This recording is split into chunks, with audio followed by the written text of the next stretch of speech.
It all starts with our main character spending a fortune in an online games cash shop. He complains that even with so much money, the odds of getting good items are super low. This is Tatsumi Ko, a rich kid who lost his parents and now lives alone with his sister.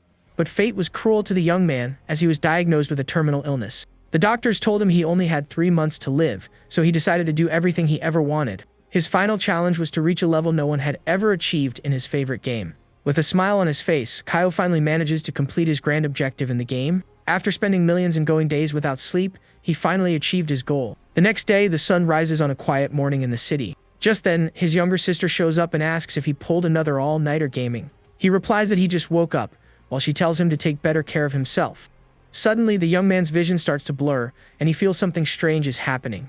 With that, his body starts to give out and the girl looks at him, worried and confused. The young man then wakes up in a completely different place and wonders where he is now. He remembers everything suddenly going dark, but doesn't know what happened after that. He notices his body feels incredibly heavy as a blonde girl holds him in her arms. The girl then calls him a hero and, with a smile, asks him to save the continent of Era. The MC is surprised because he finds the mysterious woman's voice very familiar. He asks who she is and the blonde calls him a piece of junk brother, asking if he's forgotten their bond. Looking around, the guy realizes he's in the world of his game, Divine Fantasy Chronicle. Then he notices that the girl in front of him seems to have shrunk down a lot. At that moment, he recognizes her as the game's merchant who always drained his energy and resources. The girl says it's not a hallucination and offers to prove that it's all real. Without a second thought, she just lands a punch right in our hero's face. Feeling the pain from the blow, the guy confirms that this is definitely not a hallucination. So, he wonders if he was really transported inside the world of his favorite game. Just then, the door is smashed in by a punch, and someone yells for the young man to get out. A large man grabs Kyo's sister while the girl begs him to stop because her brother is sick. The girl tells the young man to rest and says she'll deal with the intruder herself. The MC is confused and calls her Lady Runa, asking what she's doing there. The girl finds his question strange and says that this is their house, so of course she'd be there. The MC is confused because even Gyu is someone from the real world and wonders what he's doing there. Then the little merchant says she'll explain everything and reveals that the young man should have already been a goner. She continues saying he was the only one to complete a secret quest, so the system revived him. The fairy says the bonus increases with spending, but he overdid it and his weak body couldn't handle the strain. The young man wonders if he spent so much money he went broke, and the little one scolds him for it. But she tells him not to worry because she prepared some special items to deliver herself. Just then, the villain says he wants Runa and gives 2 choices: either agree or his family is history. The man then starts counting to 3 while Kyo's sister calls him a huge coward. Our hero thinks that he doesn't understand everything, but now he knows what he needs to do in this situation. The brute gets impatient with the delay and prepares to attack with a powerful punch. He leaps toward Kyo and says that since the kid won't choose, he'll decide for him. Calmly, the MC just raises his hand to stop the blow that was coming straight at him. Effortlessly, he blocks the punch and tells the intruder that he's in a really bad mood right now. The big guy is shocked and can't believe his attack was blocked so easily. The young man says that in game terms, the enemy is just a low-level, powerless martial artist. On top of that, he's wearing special armor that the little fairy gave him earlier. At that, the little fairy gets annoyed and yells that her name isn't Shorty, but Fu. The villain becomes furious with the resistance and orders his goons to finish the MC off. With malicious smiles, Goose servants prepare to launch their magic attacks. The brute claims he wasn't kidding when he said he'd wipe out the entire Tatsumi family. But Kyo says he doesn't care if they're NPCs or humans and pulls out a divine dagger. Then, with a single swift movement, he attacks and cuts through all the enemies at once. The young man says he'll show everyone the true power of a pay to win champion. In the blink of an eye, all the henchmen are defeated and fall to the ground unresponsive. Our hero then cleans his weapon with a cold and indifferent expression on his face. Suddenly, the bedroom door opens and a new figure appears, surprising Kyo. A muscular woman shouts for the young master and says to take the bodies to be buried. The MC realizes that just as he thought, Ms. Toki also came to this world. He asks if she was hurt, and the woman says they were tricked and lured outside. The housekeeper hugs them both tightly and cries, saying she was worried about what happened. Being crushed in the hug, the young man says he's glad she's okay and safe.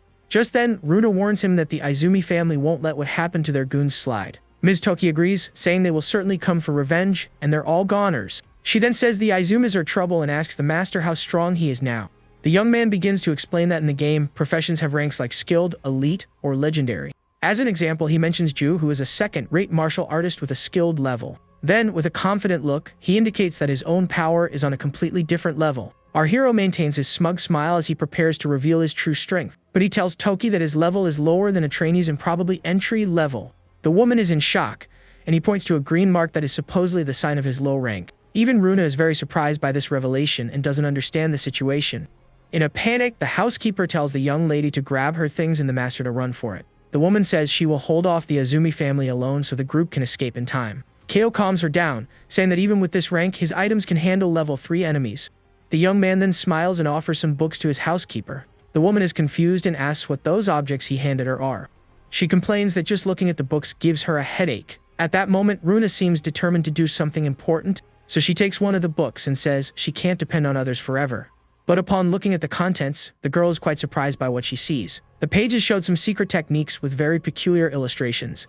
The young lady's face turns red, but she holds the object tightly. The book she picked up was called Divine Arts of Charm. Kaio thinks that there's no way he would let his younger sister learn that. He says she doesn't need it, and the girl replies that it might be useful in an emergency. A short time later, the young man is reading one of the other books he picked up. The housekeeper appears full of energy and says she tested the breathing technique from the book. Our hero is satisfied and thinks that the system's items are indeed top tier. But he gets annoyed when he sees he can only read chapter 1 and the rest is locked. Suddenly, the little fairy appears and floats behind the MC while he reads. She sits on his shoulder and teases him, saying he can't wait for the rest. The merchant says he'll only be able to see the rest when his level finally increases. Annoyed, Kaio tries to hit the creature, but she easily dodges the blow. Next, we see the young man at Lake Izumo, and he complains that he'll have to fish all day. He finds it ridiculous to be a newbie and need a level 4 material to level up. The item he needs is the liver of the golden scale king, a very rare fish to find. Fu then explains that this is because he has 10 different professions. But our hero smiles because he remembers he already completed this side quest in the game. His plan is to throw a lot of bait to attract the normal fish and then use a special one. Suddenly, the line of his fishing rod sinks with great force into the lake's water. With a smile, the young man realizes something big took the bait much faster. He braces himself and says he's done this so many times he's confident in his skills. With great force, the young man starts pulling the creature on the other end of the line. He then yells for the golden scale king to appear as he's dragged toward the water. But to his surprise, what emerges from the water is a beautiful girl with a fish tail. The young man pulls her to the shore and realizes it wasn't the fish he was expecting. With a confused expression, he yells, asking who the heck she is. The mysterious girl just looks at the bait that hooked her without saying anything. She then introduces herself as Sina and thanks the young man for saving her. Our hero denies it, saying he didn't save her because he was just fishing. Sena explains that his bait helped her escape, and the young man asks if she ate it all. The MC doesn't remember any mission like this and tries to recall it. At that, the little fairy says there are many things he still doesn't know about this world. With a mischievous smile, the young man asks if she's going to give him some kind of reward. He pinches her cheek and tells her to return the bait and catch the fish for him. The girl apologizes and says the lake is dangerous and she's already eaten all the food. But she promises she'll never forget his kindness and will repay the favor one day. The young man gets annoyed because promises for the future don't help him at all right now. He then dismisses her, saying a woman around would only get in the way. The girl then asks if he really doesn't want anything in return for helping her. But suddenly she gets close and gives the young man an unexpected kiss. Our hero is completely shocked by her action while she seems to be enjoying herself. He pushes her away and asks what she's planning since she wasn't content with just the bait. With a smile, the girl says she has marked him so she can find him whenever she wants. Then she says goodbye but adds that before she goes, she has one last request. At that, her fishtail transforms into a pair of human legs. The young woman explains that she actually doesn't have any clothes to wear out of the water. She asks for anything to wear, and Kaio remembers he has clothes in his bag. He hands her a school uniform, and Sina says that will do for now. She thanks him and promises that one day she will come back to repay his favor. After she leaves, the MC thinks of another method to get the rare fish. Suddenly, a strange noise echoes through the gorge, catching his attention. Then, a bizarre creature resembling a giant wolf appears in front of him. But Kaio isn't scared and asks what kind of dog that is, thinking about taking it with him. However, the young man jumps off the cliff towards the beast and two people nearby.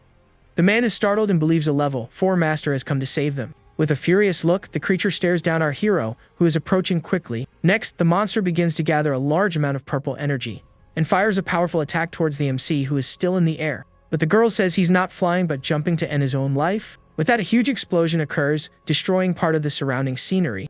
The man believes the young man sacrificed himself to give them a chance to escape. He promises they will come back later to retrieve the body and give it a proper funeral. However, Kaio emerges from the smoke, landing on the beast's back without a scratch. The old man, watching from a distance, is completely in shock at the scene. He runs up to the young man and asks if he's okay and what happened to the wolf. Our hero replies that he's fine and that the creature is probably fine too. Behind him, the giant beast now looks like a docile and happy puppy. The young man then sits down and orders his new pet to take him to the king of beasts. The young man threatens the creature, asking if it's playing dead. With that, the beast gets up and shows its impressive size to the young man. Then the monster splits in two and Kaio asks if he's supposed to get on. Our hero decides to name the creature Fukun and approaches it. He climbs onto the back of his new pet and says goodbye to the two people he saved. The MC says he has things to do and rides off on his new mount. With great speed, the two disappear into the forest, leaving a trail of dust behind. The man says he might be some kind of master and that they'll meet again. A short time later, Fukun runs through the forest, passing by other smaller beasts. They finally reach their destination, and the young man says this must be the place. Suddenly, a tail with huge spikes emerges from the ground right in front of them. Soon, a giant white wolf appears and asks what a human trainee wants with him. Two birds comment that the king is in a good mood and hope the young man doesn't offend him. Kaio identifies him as Piasa, a legendary divine beast that commands other animals. The king of beasts seems pleased with the respect and asks what his wish is. The young man says that tigers are from the cat family, so the beast must also like fish. Then, with a smile, he asks if the king of beasts could help him fish. The audacity of the request leaves the observing birds completely shocked. With a furious expression, the white wolf asks what the young man just said. The creature shouts and challenges him to repeat the request to see what happens. But our hero remains calm and fearless before the beast's giant mouth. He says it's not a free favor and that the creature's breath is awful. The provocation makes the king of beasts even more irritated with the human's attitude. At that moment, the birds fly away, scared by the unfolding situation. The white wolf says the young man is too cocky and has the nerve to provoke him. Then he floats and threatens to send the young man's soul straight to the underworld. The MC turns his back, and the creature asks if he knows why it's the king. With a serious expression, our hero says he finally understands the situation. He quickly dodges an ice attack that Piasa fires in his direction. The creature glares at him with its glowing eyes as it prepares to attack. The MC jumps and prepares an energy strike against the giant beast. In response, the white wolf fires a blast of ice from its enormous mouth. But our hero's attack is faster and shatters one of Piasa's fangs. The creature is shocked and says the filthy human was hiding his power. With a red aura, the beast says the young man managed to make it very angry. The young man shows the broken fang and says its anger rotted its gums. Then he asks if the creature feels better now that he pulled out the tooth. The king of beasts is completely speechless at the MC's attitude. Piasa realizes the unbearable pain is gone and its strength is increasing. The wolf thinks it needs to be careful because the blow had level 4 power. Then the creature asks what his goal is and asks him to fight without tricks. Our hero repeats that he just wants help catching the Golden Scale King. He says he relieved its pain and that the beast should return the huge favor. After thinking for a bit, the king of animals finally agrees to help the young man. The creature says Lake Izumo isn't far and that it will take him there on foot. With a confident smile, the giant creature shows its sharp teeth. It says that by crossing the forest, they will reach the back of the lake. Our hero finds it strange and doesn't remember that path existing in the game. Suddenly, as they walk, green vines with thorns emerge from the ground. The magic plants quickly wrap around the young man's legs and trap him. He is then thrown into the air by the vines that captured him. But the MC manages to draw his sword and cut the plants to free himself. The wolf tells him to stop and says it's an ancient formation that drains power. The creature threatens him and says he'll become insect food if he doesn't tell the truth. The young man gets annoyed and asks how many times he needs to repeat his objective. Then he says he has the title of super user, and that should be enough. An elf appears and asks if he has finally realized the value of her help. He complains about the restrictions, and the girl says he needs to level up. With no other choice, the MC agrees and tells her to change his class right away. A light envelops him, and the vine formation completely disappears from the area. The young man now understands that formations can weaken enemies and manipulate illusions. He learns that every formation has a core, and that destroying it breaks the spell. The giant creature asks what our hero is planning now that he's free. The young man says the core must be around there and prepares to destroy it. Then he jumps and fires a powerful attack towards the magic's weak point. With that, a huge explosion occurs and completely destroys the ancient trap. RMC lands calmly on the ground as the vines disappear, but he notices something else has appeared in the smoke and looks into the distance. A mysterious woman appears and thanks the hero for freeing her from a seal. The white wolf is completely shocked and can't believe what it's seeing. Kaio turns to his ally and asks if that woman is some kind of enemy. But Piasa runs towards the woman and yells that she's his mother. The woman complains that crying so much is ugly and that she wasn't even really gone. The wolf says it thought it would never see her again, leaving the young man very surprised. She introduces herself as Garuda and says the creature is just her foolish son. Our hero smiles and asks if she is the Garuda, one of the 4 divine beasts from the game. The woman says she was sealed for centuries, is amazed that her legends are still alive. With a seductive look, she thanks the young man for saving her from that eternal prison. He thinks she only exists in legends and questions why she was sealed if she's so strong. Garuda explains that she got old and annoyed someone she shouldn't have, without giving many details. Just then, the mother of beasts asks why a hero is in a place like that. Suddenly, Piasa starts to move on its own to leave the area. With a furious look, Garuda asks who gave her son permission to move. The giant wolf shrinks in fear and quickly begs its mother for forgiveness. Then she scolds Piasa, calling him a foolish and disobedient son. The woman holds the creature and offers to make a soup out of it for the hero. The young man dismisses the offer and says he just needs to capture the Golden Scale King. With that, Payaso dives into the water with a great leap to fulfill its order. A little later, it returns with a golden fish in its mouth, looking very happy. Garuda says that if the hero wants more fish, he just has to ask her son to get them. The white wolf looks very proud and says it's very good at catching fish. Our hero refuses the offer and says that just one is more than enough. He holds a sphere from the fish and wonders if he'll have to swallow it raw. With a disgusted expression, the young man seems very hesitant to consume the item.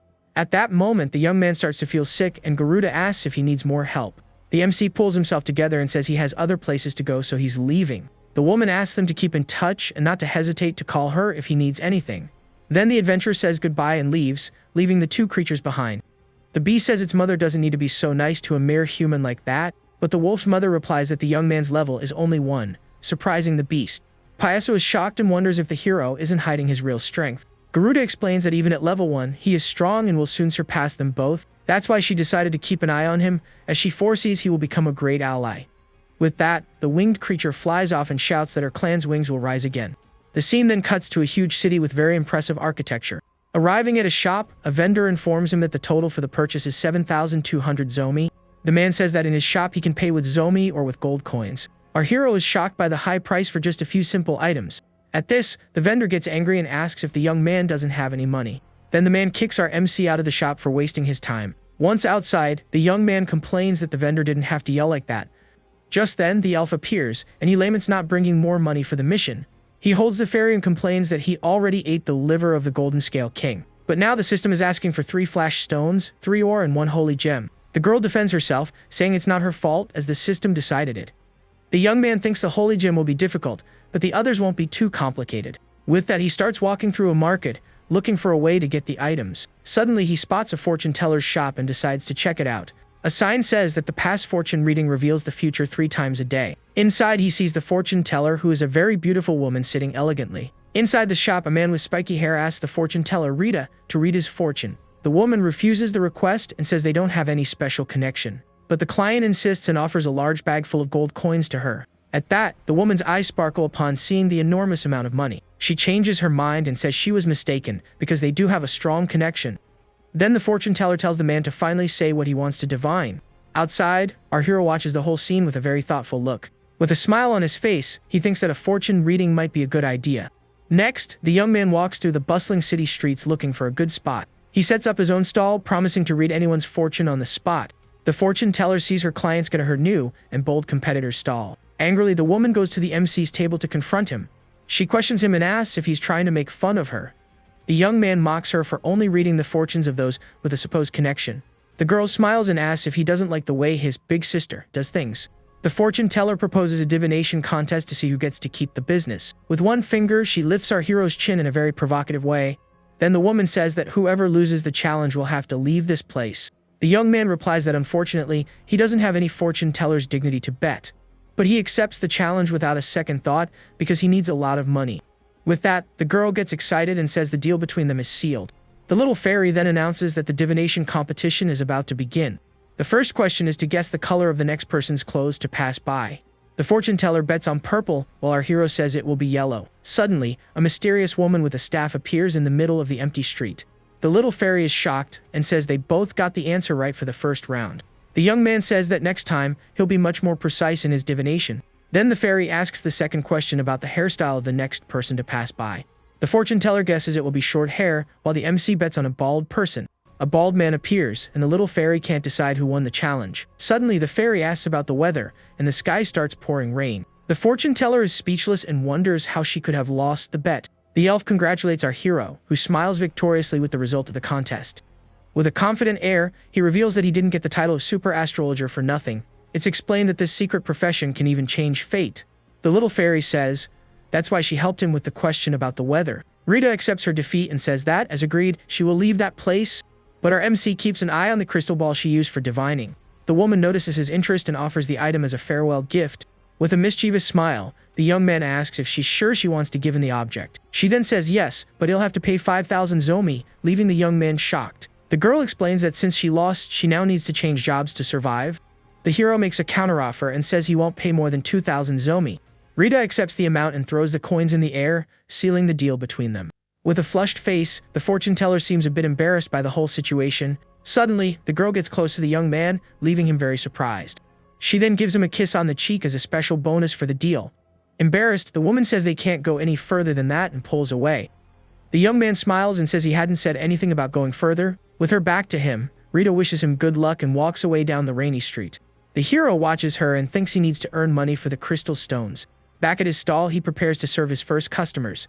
Just then, the man from before appears with his guards and calls him a huge fraud. With a serious look, the MC asks what they just said. The man explains that Rita appeared in town about a week ago. Her skills were accurate, and she caught the attention of Lord Bruff. So the noble paid a large sum of money in advance for her help. But after receiving the cash, the fortune teller said only her teacher could help. And then she simply disappeared, and Lord Bro's situation only got worse. The young man asks why they are surrounding him instead of looking for this so-called teacher. At that moment, the young man hears a whisper calling him master and gets spooked. The leader of the guards says it can't be anyone else because everyone heard the conversation. With that, the hero realizes he's fallen into a trap and was tricked by the fortune teller. So the man gives him two options: return the money or solve the problem. The elf appears and says there's really only one choice, and the young man agrees. Then the little fairy leaves, saying she'll meet him there, leaving him behind. The MC yells in anger and asks why she jumped the gun like that. With that, the leader of the guards gets annoyed and orders his men to capture the young man. Without a second thought, the adventurer starts running through the streets to escape. He dodges the sword attacks of his pursuers with great agility. The young man thinks his physical level is low, but escaping them won't be a problem. With a quick movement, he jumps high into the air to escape the guards. But upon landing on a roof, the fragile structure breaks under his weight. The young man is shocked and complains that the roof was way too flimsy. Seeing the guards approaching, he knows he can't get caught no matter what. In the middle of his fall, a woman appears, and the hero ends up grabbing onto her. The young man's face is pressed against her chest, leaving him in shock. His hand ends up in a very unexpected and embarrassing place. At this, the guards are surprised to see the scene and the woman on the ground. The elf appears and comments that he's as clumsy as ever. The leader of the guards says that now the young man has no way to escape. The hero looks at the woman on the ground and recognizes her from somewhere. She questions him and asks what the heck he's doing in that place.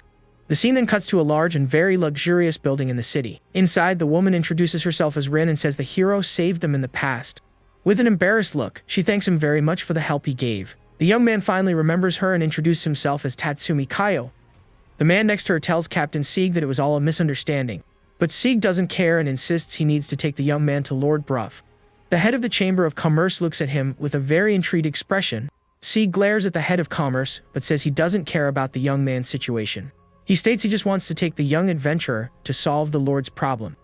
Then the guild leader asks why he's going to such lengths for an outsider. The man reveals that our hero is a valuable client and questions his intentions. Sieg asks what to do, since the young man inherited the fugitive fortune teller's talent.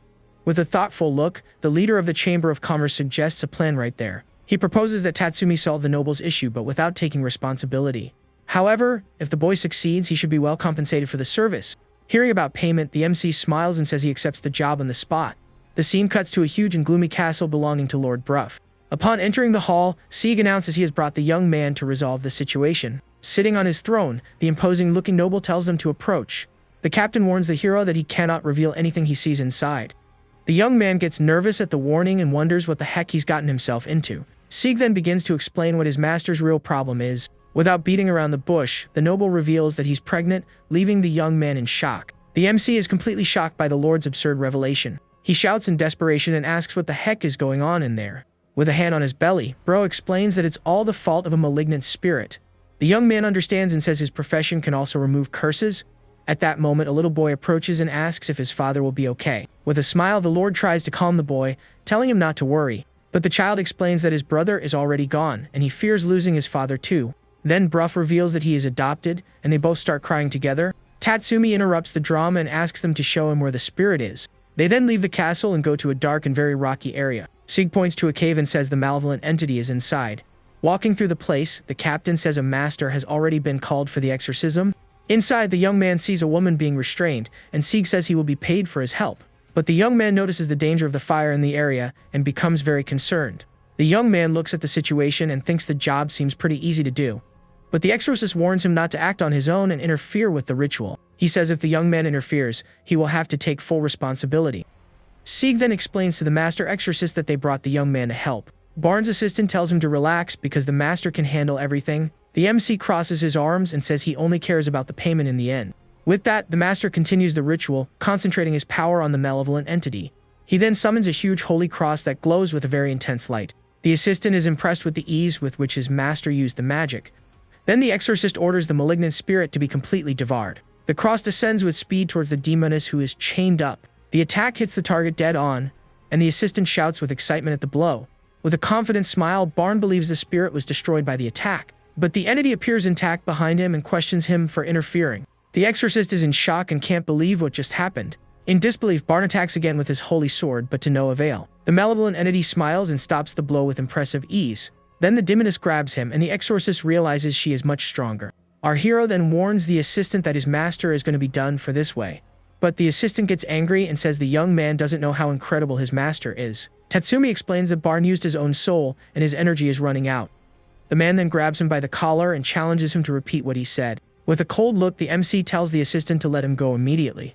The assistant is visibly intimidated by the young adventurer's reaction. He still insists that his master has decades of experience and can't lose. Suddenly, the malevolent entity throws Barn far away with a single blow. The assistant shouts in despair upon seeing his master defeated so easily. He manages to catch the exorcist, who looks very exhausted from the battle.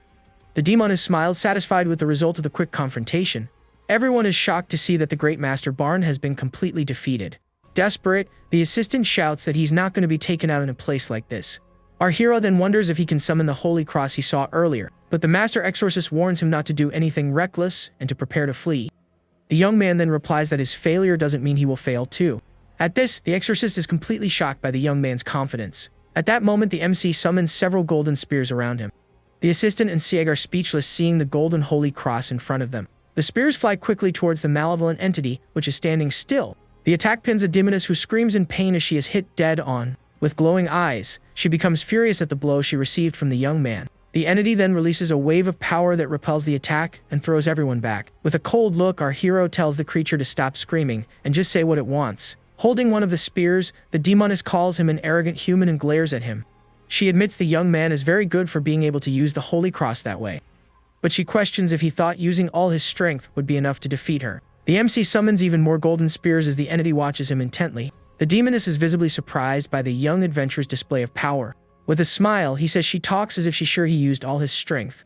Then new weapons appear, and the young man starts counting 8, 12, and then 16. Seeing the amount of power, the creature surrenders and asks him to stop intimidating her. Our hero says he preferred her attitude from before and asks why she did that to Bruff. She then calls him master and says she was only trying to help that innocent child. The young man is confused and asks her which child she is talking about right now. At this, the demoness becomes visibly nervous with the question he asked. Kneeling, she begins to explain that a boy's spirit appeared there some time ago. She reveals that the boy had passed away, but his last wish was to spend more time with his father. To fulfill the wish, she placed the boy's soul into a spirit fetus inside the Lord. The hero gets angry and asks if she didn't think this could end the noble's life. The entity admits she didn't think about that, and only did it out of goodwill without harming humans. Tatsumi notices she doesn't smell of blood, so she's probably telling the truth. The young man says he won't finish her off now, but needs to confirm the story with the noble. At the cave exit, Captain Sieg appears and asks if the master has resolved everything. Our hero replies that the malignant spirit is gone and questions when he hid.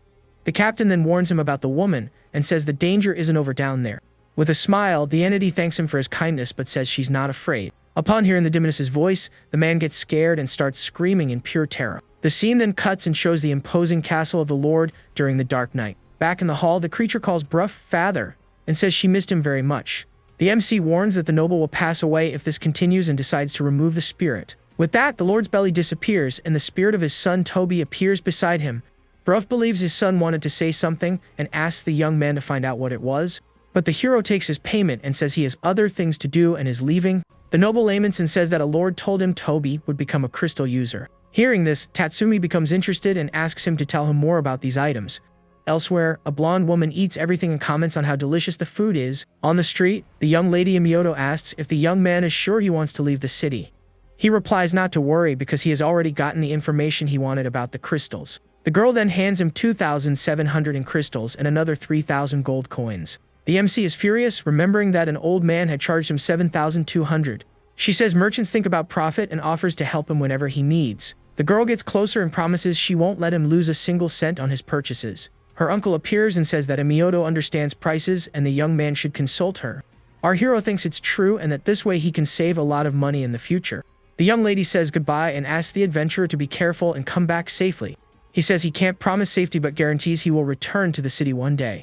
The scene then returns to the masked blonde woman who is still eating peacefully. Tatsumi approaches her and tells her it's time to go, but she complains she hasn't finished eating. The MC then sets off on his journey through the streets while being watched from afar. The uncle asks Miyoto why she didn't try to stop the departure of the young man she likes. She says he is a traveler and decides she will expand her business across the entire continent. With a determined smile, the young lady says that one day she will support him on his journey. The scene then cuts to a house and shows where our heroes will spend the night. Inside the room, the young man says the next town is far, so they will rest there. He then asks his little blonde companion if she wants to take a bath. But the woman refuses and says she doesn't need to because she's just going to sleep and relax on the bed. Setting that aside, the hero wonders if the room isn't strangely cold. With a serious expression, the adventurer is on alert because he feels something isn't right. At that moment, the door opens and to his surprise, the demoness calls him Master. She says she came to offer him room service as a courtesy of the house. Seeing this, our hero facepalms, frustrated with her appearance. The young man lets out a tired sigh as he has no patience to deal with the creature. With a smile, the demoness approaches and offers to help with his bath as well. Without a second thought, the MC kicks her out with a boot right to the face. Outside, the entity complains and says he didn't have to be so cold to her. She says she prepared a special service, and we see a man drinking something next to her. With a love-struck smile, the man asks if he can also order room service. With a malevolent look, the entity replies yes, and her face becomes frightening. At that moment, the man's body begins to swell, and he screams in pure terror. Then he runs down the hallway, screaming that he saw a ghost in his room. Other adventurers appear and ask what happened and where the spirit is. Back in the room, the hero pulls the entity inside, and she says he was rude. Inside the room, the young man questions why she is following him everywhere. Meanwhile, the little blonde companion sleeps peacefully, unconcerned. The demoness then says that to explain everything, she needs to tell her story first. She introduces herself as Vivian and says she sacrificed herself to protect her former master. In short, she wants to rebuild her body because she's tired of wandering as a spirit. The young man asks what she wants, and Vivian promises she will belong to him if he helps her. Hearing this, our hero seems to consider the proposal with a very serious expression. The blonde explains that for this, the power of a level 5 astrologer is needed. The entity is confused by the information and asks if his level is only 1. Still in bed, the little blonde mutters something while stretching sleepily. Vivian then asks if he really defeated her being just a level 1 newbie. She says if it's him, he can definitely reach level 4 and entrusts her soul to him. The young man warns her that this means her life is now in his hands. The entity says that without that determination, he wouldn't agree to help her anyway. At that moment, her soul floats towards the hero, who accepts it without hesitation. The MC agrees to help her when he reaches level 4 and Vivian is radiant. But the adventurer says that in return, she will have to do something very important for him. The demoness agrees and starts taking off her clothes, and he asks why she's doing that. She says she's never had certain experiences and wanted to offer him something unique and special. The young man interrupts her and asks her to go check on his house that he left behind. He also decides her name is too long and will call her Vivi from now on. The hero asks her to go today and tells her not to scare his family there. Vivi misunderstands everything and says sharing a bed is a duty, and the young man desperately denies it. Out of patience, he hits the demoness with a blow that sends her flying into the room's wall. The blow hits the little blonde, who wakes up furious and asks who dared to disturb her sleep. Angrily, she says she won't forgive it, and Vivi desperately apologizes for the mistake. The scene cuts, and we see that our hero and his companions have finally arrived in the city. The young man complains that he can't read the map Zoro drew for him. On the street, a 32-year-old man named Wayner introduces himself to a young lady. He says his family owns property and that he's single and available. The man then asks the young woman's name, which is Tina, and asks her to talk about herself. The girl seems to be thinking about asking our hero for help, who is watching from afar. At that moment, the little companion pulls on the young man's clothes and asks him to buy something. But the MC ignores her and focuses on his mission to find the holy crystal. The little blonde complains that she needs to eat because she's still growing and needs nutrients. Tina says she likes to sing and watch plays and asks the man what he likes. With a creepy smile, he says he loves her hand and wants to possess it.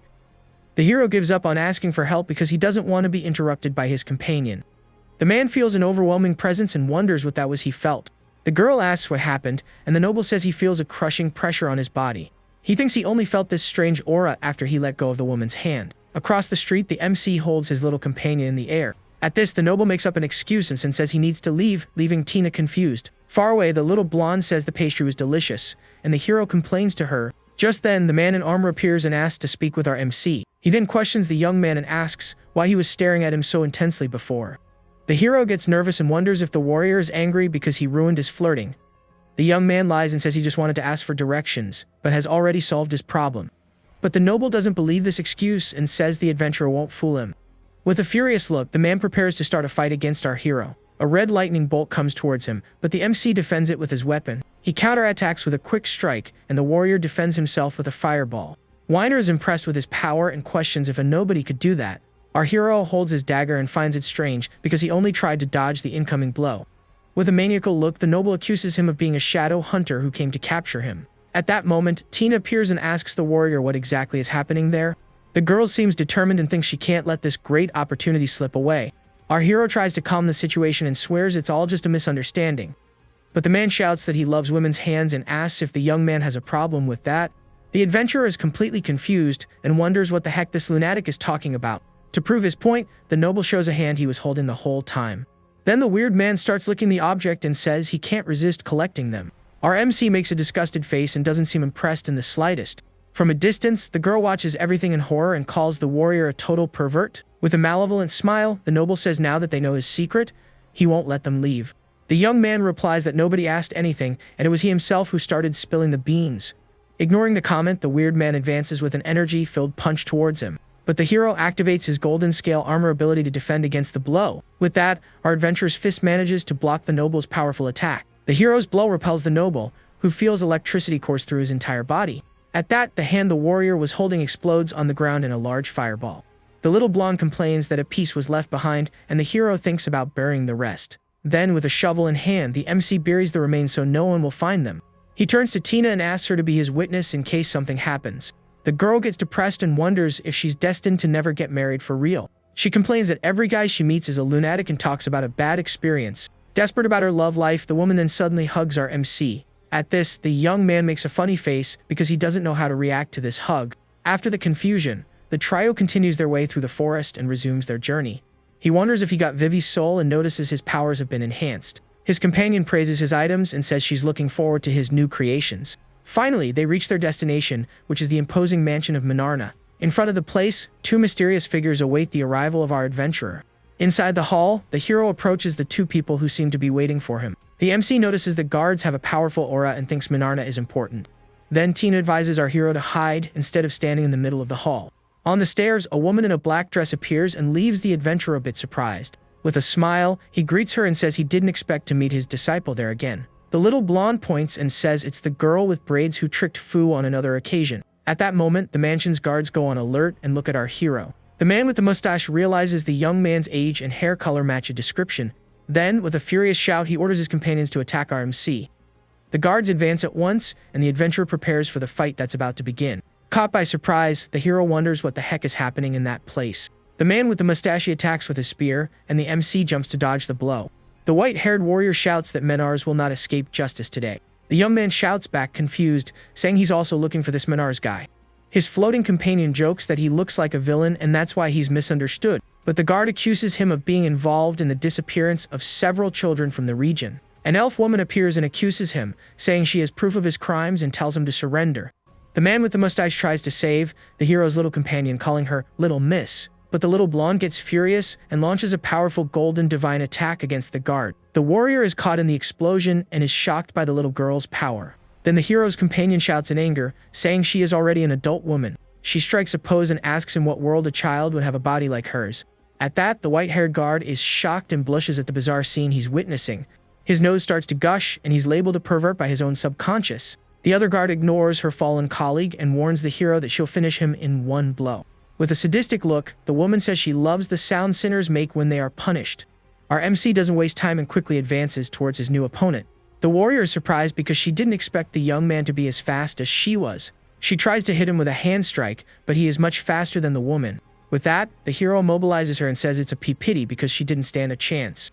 He throws her to the ground and warns that boasting doesn't guarantee victory in a fight. The hero explains the whole situation to his disciple while the fallen guard watches from afar. The girl asks if the misunderstanding has been resolved, but the young man asks for his money back. With that, the guard with the mustache admits they were hasty and jumped to the wrong conclusions. He introduces himself as Rito and says he will explain everything about this Menars they are looking for. The commander recounts that Menars was a cleric but is now linked to the disappearance of children. Rito explains that one victim looks similar to the hero's partner, which is why they were confused. but the little blonde gets furious and threatens him with another attack if he continues to be rude. The leader ignores the threat and says the two defeated are elite hunters from his troop. Then the warrior on the floor explains that she joined the group for a very simple reason. She says she can punish culprits without suffering consequences and gives a very evil laugh. The white-haired guard shouts that he joined the troop to protect little girls. But his partner questions him because he didn't seem excited in the case of adult women.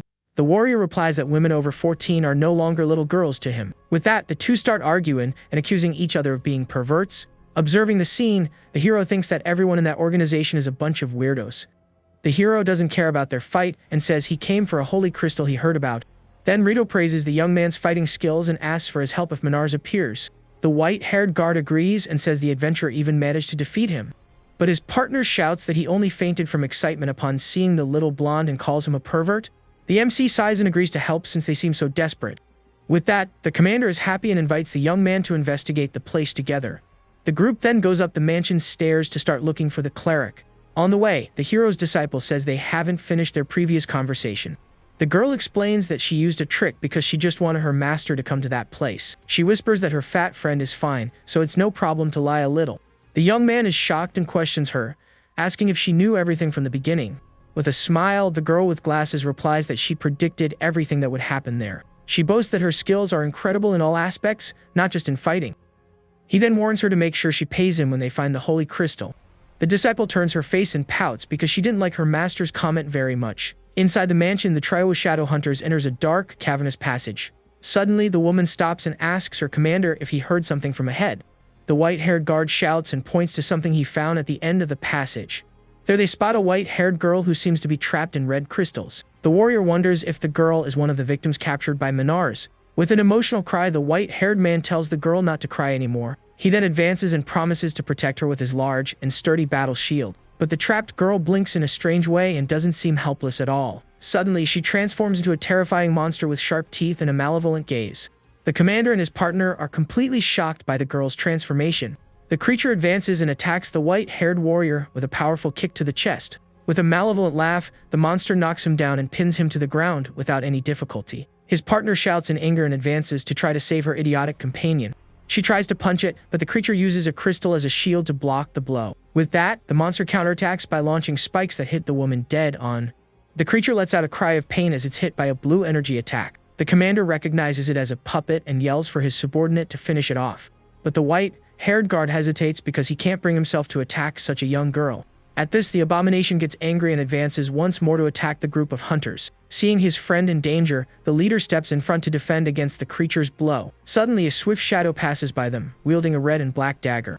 Our MC appears out of nowhere and attacks the monster without any mercy or hesitation. With a single precise blow, he defeats the puppet, which falls to the ground, shattering. Rito thanks him relieved, while the hero wonders if he did the right thing by eliminating it. The commander then kneels and questions what kind of terrible sorcery was used there. With a serious expression, he says he has a suspicion about the MC and his group. Shortly after, the team finds a new room that looks like an archive or library.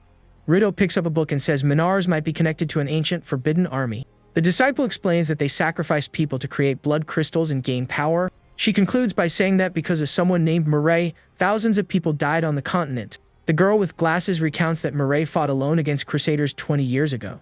Meanwhile, Rito finds a drawing of a demon in a book and seems to know what it is. The document says the forbidden technique was improved and that one type of person is ideal for it. Then our MC completes the sentence and asks if that individual would be a child. The leader of the hunters looks embarrassed and confirms the young man's terrible suspicion with a smile. At that moment, the group's warrior finds a strangely well-preserved cabinet in the corner. The commander says that if this is linked to Murray, they should leave the mansion immediately. He admits they are useless against users of such powerful and forbidden sorcery, but the hero ignores the warning and decides to open the cabinet to find out what's inside. His eye glows with a strange light as he stares in the dark interior of the furniture. The leader of the hunters is shocked and yells that this is undoubtedly Moray's work. Inside, they find jars with preserved hands, and the commander says he used to collect them. With this, he despairs and asks the MC to retreat because this is beyond them. The young man then turns and asks a very strange question to the group of hunters. He asks if anyone has ever seen the face of Moray or Minars, leaving the commander confused. With a smile, the young man says he was thinking and maybe their target is buried there. Shortly after, the group gathers around a hole where they find a body at the bottom. Rito recognizes the face and says he used to see it on wanted posters 20 years ago. But the commander is confused and asks how the adventurer knew the body was there. The hero explains that the man attacked him out of nowhere and exploded as soon as he touched him. At this, the leader of the hunters is startled and asks if he exploded on his own, and the young man confirms it. Later, in a large mansion, the group celebrates the success of the mission they just completed. At a table, the commander hands over the crystals, but still asks if the young man isn't hiding something. With that, the hero receives the key item and realizes the holy crystal seems to be real. The disciple smiles and tells her master to accept it as a small gift from her. Rito thanks him because the adventurer saved countless families, and no crystal could repay that debt. The MC takes the item and says that besides, the crystal was already his to begin with. He glares at the girl and says that this still isn't enough to pay him back. With this demand, the apprentice jumps back, startled by her master's attitude. Without a second thought, the girl jumps through the window to try to escape paying the debt. Outside, the girl waves and makes up an excuse about helping a donkey in labor to get away. Our MC grumbles in anger as his disciple managed to escape once again. Rito says goodbye and says he will notify the young man about the reward as soon as he confirms everything. The white-haired guard cries for the lost ladies, and his partner hurries him to leave. Meanwhile, the little blonde celebrates, because she'll get to devour all the food on the table by herself. Seeing the scene, the hero has an expression of pure boredom and irritation with his companions. Suddenly, a tall, blonde woman in a nun's habit arrives and approaches their table. She introduces herself as Fayin, the sheriff of these lands, and addresses the MC directly. Without beating around the bush, the woman informs him that he is the prime suspect in a murder case. The young man is completely shocked and, not understanding anything, questions the sheriff's accusation. Fayin says a woman was found and that a witness saw him with the victim beforehand. He remembers their conversation and realizes that in the end, she couldn't escape the villain. The sheriff asks him to accompany her, but the young man defends himself, saying he was with the hunters. An assistant shouts for him to shut up and obey the orders given by his superior. The woman scoffs at the hunters and says they serve the imperial court directly. The MC defends himself and says he already said he's innocent and has no time to waste. With a challenging look, he asks if the woman really thinks she can stop him. But suddenly the young man feels something strange and is completely confused, not understanding. The sheriff grabs him and lifts him effortlessly, and he wonders why his body is floating. Then she turns him upside down and says that no criminal ever escapes her. With absurd strength, the woman throws him with full force against the mansion floor. Fallen on the floor, the hero is shocked and wonders how she can do that. Fayin steps on his chest and informs him that he is under arrest for several serious crimes. She completes the list of accusations, talking about disturbing the public peace of the city. Sometime later, we see the adventurer tied up in a dark interrogation room. The woman approaches and says that if he doesn't confess the truth, he will never leave there. The young man insists he has nothing to do with the case and tells her to ask the hunters. But the sheriff changes tactics and starts flirting with him, calling him a problem child. This unexpected attitude leaves the MC sweating and completely uncomfortable. Suddenly, the ropes glow, and the hero feels his legs becoming heavy out of nowhere. The woman stares at him with a dark look and says she will make him submit completely. The young man then realizes she has telekinesis and can even change the weight of things. Then we see his disciple mocking him and wondering if her master only just figured that out now. The sheriff lifts him into the air again and demands that he confess the crime once and for all. She taunts him, saying his knees won't be able to bear the weight on him. At that moment, an assistant appears at the door and calls for Sheriff Fayin with some news. The man says the hunters have confirmed his story and asks her to release the prisoner. The woman gets annoyed and questions her subordinate's order to release the adventurer. Though reluctant, she releases him and says the young man is free to go. But with a smile, she threatens him and says next time, she will train him for real. The hero accepts the challenge and says he will eagerly await this training from her. Suddenly, the sheriff screams in pain as thorns seem to emerge from her own clothes. She looks down, completely confused, and wonders what the heck is happening. Fayin then realizes her body won't move, and she is completely paralyzed. She turns and understands that he copied her ability and used it against her. The woman shouts that it was an unbearable humiliation to be put in that situation. But with a flushed face, she wonders why it left her a little excited. Later, we see a large and imposing white castle standing out against the blue sky. Walking down a corridor, the woman's superior asks why the suspect was released. The man explains that a person paid a huge bail after hearing about the young man's arrest. He continues, saying that as she knows, half of their expenses come from that funding. Even with the explanation, the sheriff remains annoyed and thinks it was an exaggeration. Her boss calms her down, says there's another reason behind the prisoner's release. He reveals that the results of the truth device showed that the witness lied. The woman is surprised and questions if the testimony that he was with the victim was false. Then the superior notices she is sweating a lot and asks if the place is hot. Averting her gaze, the blonde replies evasively that maybe it's a little warm. She thinks about the effort it took to undo the telekinesis the MC used on her. But the real problem there was the jerk who gave the false testimony about the case. With a dark smile, she prepares to begin the culprit's delicious trial. Meanwhile, the liar screams desperately in the dark and empty interrogation room. Back outside the castle, our MC is finally free from the unjust imprisonment. Suddenly, a black-haired girl calls his name and runs towards him, relieved. He recognizes her as a Miyoto and asks if she was the one who negotiated with the sheriff to release him. The young man then questions how she found him, and the girl says she has something important to tell him. With a serious expression on his face, the hero listens attentively to what she has to say. Miyoto explains that a merchant returned from a northern city and said a battle had started there. Surprised by the news, the adventurer repeats the word, battle, not quite understanding. She recounts that the Izumi family attacked the Tatsumas and that she tracked him down to warn him. The young man then realizes the Izumi family had been planning this attack for a long time. He thanks Miyoto for the warning and says he needs to return to the city immediately. His disciple appears and says she'll go with him, because taking care of those guys will be no problem. With that, the merchant offers the fastest horse from her guild for him to use. The MC is impressed and comments that she seems to have prepared everything for him. He thanks her again and asks her to tell Brof that his adopted son died in peace. Without wasting time, the hero rides at high speed to reach his destination quickly. The merchant is happy to have helped Kaio, while the disciple doesn't understand why she likes him. Suddenly, the blonde seems to realize something and stops for a moment with a serious expression. She then runs desperately, shouting that her master still hasn't taken her with him on the horse. Meanwhile, we see the large castle of the enemies standing out amidst the trees. A man walks among the fallen and says their time has finally come, and the plan was a success. A superior orders a man to find a way to delay the hero in the city of Cassant.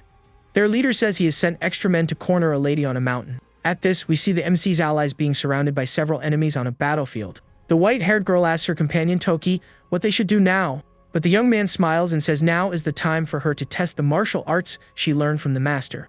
One of the enemies scoffs at her technique and challenges her to use it, saying he might take her as a lover. With a furious look, the white-haired girl glares at the man who provoked her with disdain. Back at the castle, the leader orders them to surround all members of the Tatsumi family, leaving no one to escape. Cutting the scene, we see another large castle in the distance, indicating a new place of conflict. We see a red-haired woman with a serious and focused look on her enemies. Floating above the bodies, she says they are not special and don't even compare to her master. The woman then thinks she could drag the fight out until night to finish them all off at once. With a malevolent smile, she decides to do this as it would also help her conserve her energy. Her eyes glow intensely as she prepares for her nocturnal plan. But suddenly, her expression shifts to surprise as she realizes something is wrong. The woman senses someone incredibly powerful and wonders if it's her master's arch-nemesis. With that, the woman crouches down, bracing herself for what's to come. Enveloped in a red aura, she prepares to fight with all her strength. Flying through the skies, the demoness points to the castle, saying the presence is there. With a determined look, she declares she will defeat this new threat with a single blow. Then the woman unleashes an attack called Dreadful Haul, creating a tornado of red energy. The attack travels rapidly and causes a massive explosion of power in the direction of the castle. In the castle, the enemy leader is shocked and wonders what the heck that was. He then sees another figure in the air and complains that he didn't expect them to be so prepared. With a smile, the enemy leader comments that it seems their reinforcements have finally arrived. The white-haired man shouts that the Izumi family is superior and will show their true power. Meanwhile, the other ally is sweating bullets, completely shocked by the turn of events in the battle. From above, the demoness is surprised to realize the target of her attack is still alive. From the clouds of smoke, a large white beast complains that her blow really hurt a lot. The winged wolf then roars and accuses the woman of always using dirty tricks to fight. But the redhead just glares at him and calls him a big cat, making the creature furious. With a smile, she asks how many of a cat's 9 lives he lost with that attack. The beast roars and challenges the woman to find out for herself, getting ready for a brawl. Then the demoness also prepares for the fight, covered in her red energy. Without hesitation, the winged wolf fires a powerful beam of blue energy from its mouth at her. The two attacks collide in midair and create a massive explosion of power in the sky. The old leader wonders if there are other enemies, as he thought only one person would come. In the sky, we see several clones of the two fighters clashing in a fierce aerial battle. The white-haired man suddenly intervenes and shouts for the two to stop fighting. The dark creature then questions who the heck the man is who interrupted their fight. The enemy leader asks if they are his reinforcements and orders them to stop fighting and help him. Confused, the demoness and the beast repeat the words reinforcements and destroy, not understanding a thing. At that, the old commander asks if there's a problem, a nervous expression on his face. The wolf then says that if that's the case, he'll start by taking care of the leader and turns on the man. Meanwhile, our hero continues to ride at high speed through the streets of a city. His disciple complains about being on the horse, but Kaio tells her she's too weak to fly. He then remembers something and asks her about a so-called Queen of Sorrow she mentioned. But the blonde plays dumb, pretending she has absolutely no memory of saying anything about it. She adds that the idea sounds familiar, but she doesn't feel like it actually exists. Suddenly, the horse transforms into a creature of light and runs even faster than before. With the sudden acceleration, the two lose their balance, and the elf screams in fright in the process. The hero ends up upside down under the animal and wonders what the heck just happened. Back on the ground, he complains that his appetite has been completely ruined because of that mess. His apprentice then yells at him, accusing him of riding the white horse too fast. The white horse, now with a horn, complains that they are slow and look like turtles. With an angry face, the creature shouts that it's their incompetence's fault they're so slow. Annoyed, the MC blames the creature for his horse's demise and demands it get him another one. Then the magical being says it will be merciful and points to the old, lifeless horse on the ground.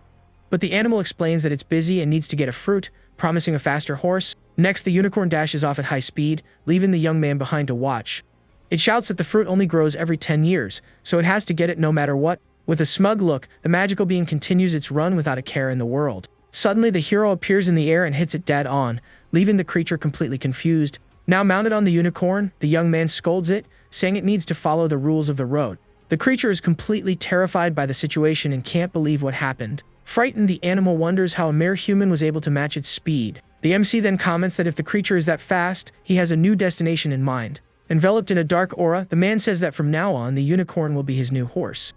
Shocked, the magical being questions if the young man really wants to turn it into his mount. The unicorn gets irritated and says it's a divine beast of the Karen clan, to which even emperors bow. Furious, the animal shouts that the idea of becoming a horse is completely absurd and has crossed the line. With a threatening glare and glowing eyes, the hero asks if the creature is refusing to obey. Scared to death, the creature does a complete 180 and says it would be an absolute pleasure to take the job. Satisfied, the young man smiles and orders them to depart, as the Tatsumi mansion is in a city to the north. Then the two shoot off at high speed, leaving a trail of light in their path. Back at the enemy castle, we see a huge crater on the ground, the result of the previous battle. The leader then turns to the white beast and asks what he did to make it so angry. Terrified, the man apologizes and begs the giant animal to spare him from its fury.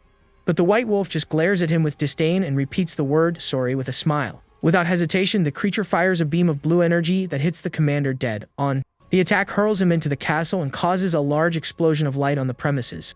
At this, one of the guards panics and shouts for everyone to help the injured elder. Meanwhile, the demoness observes the chaos and prepares to attack the soldiers on the stairs. She then unleashes her dreadful howl attack and launches a wave of red energy at the guards. Seeing the confusion, the leader of the allies wonders if the Izumi family is attacking and prepares himself. On the ground, the enemy commander spits out something dark, completely wounded after the attack he suffered. The elder doesn't understand the reason for the attack and says his family has ties with the spiritual sovereign. Then the white-haired man recognizes the wounded man as the leader of the Izumi family and says it serves him right. The white beast suddenly turns and growls at the other man, showing its sharp teeth. The ally asks what the creature's goal is and warns that they won't hand over Kaio no matter what. But the wolf says it would love to greet its benefactor's uncle, leaving everyone there confused. Shocked, the leader of the good guys repeats the creature's words, not understanding anything she said. The beast then explains that Master Kaio is its mother's benefactor, and for that reason, he respects him. With a smile, the creature asks if it can call him Konkle, and the man finally understands everything. The leader praises the beast's good manners, to which it replies is thanks to its mother's strict upbringing. One of the young allies is surprised and realizes that the creature he saw before was real. In a memory, the boy points out a tiger to his brother, who tells him to shut up and train. The demoness then introduces herself as Vivian and says her master sent her to protect his land. The wolf asks why she didn't reveal herself sooner, and the woman says he was following her in secret. The leader of the allies asks Vivian who her master is, and the woman begins to answer. She explains she has a strong bond with Master Kaio, and he instructed her to call him that. The uncle is shocked and thinks he shouldn't meddle, but his nephew is taking marriage too lightly. He promises to talk to Kaio and welcome her into the family as his wife, making her blush. The demoness gets all flustered by the proposal and lets out a little shriek of surprise. Suddenly, a shadowy figure appears and everyone turns, asking who's there. Then we see the hero on his new mount, and he says the unicorn was way too cocky. The girl asks if the talk about a deep bond was a lie, while the wolf greets Master Kaio. With an irritated look, the young man tells the demoness to stop spouting nonsense. With that, the MC approaches his uncle and asks if he's okay after the commotion. The elder explains that the Izumi family attacked them, but thanks to the two, they avoided the worst. The hero thinks and says that now the enemies know what happens when they attack the Tatsumi family. The enemy says it's the law of the jungle and asks if the hero's younger sister is safe. With a shocked look, the MC realizes the threat and desperately shouts Runa's name. Without wasting time, the group flies quickly through the skies on the back of the great white-winged wolf. With a furious look, the hero warns that if anything happens to Runa and Toki, they will pay dearly. The enemy scoffs, saying their elite forces on that mountain are 3 times larger. He continues the taunt and warns that they'd better hurry to avoid the worst fate. The demoness Vivian becomes furious at the threat and curses the old enemy with great hatred. She then asks for permission to use a forbidden spell and torment the elder's soul. But the MC remains calm and says it will all depend on the situation they find. Being carried, the villain screams that he's had enough and begs them to end his suffering quickly. Upon reaching the forest, the hero spots his sister and calls her name, seeming more relieved. On the ground, a man cries and begs for Runa to hurry while a figure watches them. Suddenly, we see a muscular man in a strange pose surrounded by hearts of love. The crying young man is hit by a pink energy and is completely shocked by it. His eyes turn heart-shaped and he turns bright red, completely enchanted. With a love-struck gaze, the young man now looks at the muscular man as if he were his great love. The big guy asks if he would die for love, and the young man offers his body and soul on the spot. Desperate, the young man begs the white-haired girl, preferring an honorable end. The white-haired girl agrees to the young man's request and prepares to grant it. With a smile, she then lands a solid punch right in the face of the begging man. The soldier disappears into particles but thanks her for granting him that wish. Shortly after, the MC runs towards his sister to see if she's okay. He hugs her and says everything will be alright, while the girl confesses she was very scared.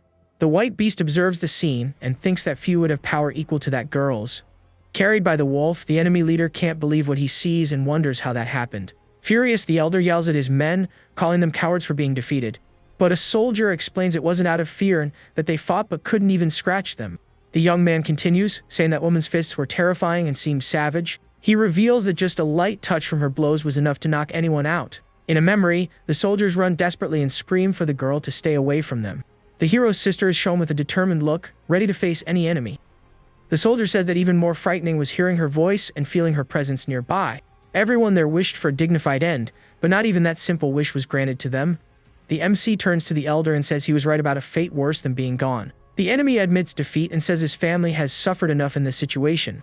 Desperate, the man begs them to spare their lives, promising never to attack their clan again. He still tries to boast, saying his leader can even speak on equal terms with Mukariu. Without a second thought, the white beast calls him a fool and crushes him with its huge blue paw. The wolf then apologizes to Master Kaio, as it couldn't stand to hear the man's words any longer.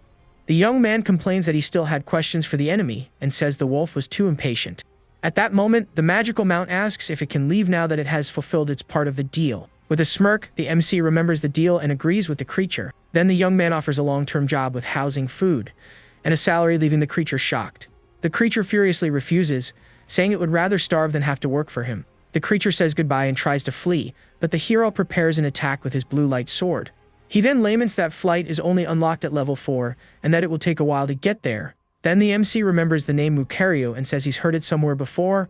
He recalls that this was the boss of a dungeon and a huge problem in the game he used to play. The hero tries to remember and says that Mukariu took his own father's life, but he skipped that part. The demoness asks if the villain staged a rebellion, and the young man confirms it, but he never admitted it. But Toki interrupts him and reveals that, in fact, King Lawton is not really gone. Shocked by the information, the MC is speechless and completely confused by this. Beside him, a blonde elf appears, and the young man asks what this means, but she doesn't know. The girl teases him and tells him to use his underdeveloped brain to think a little.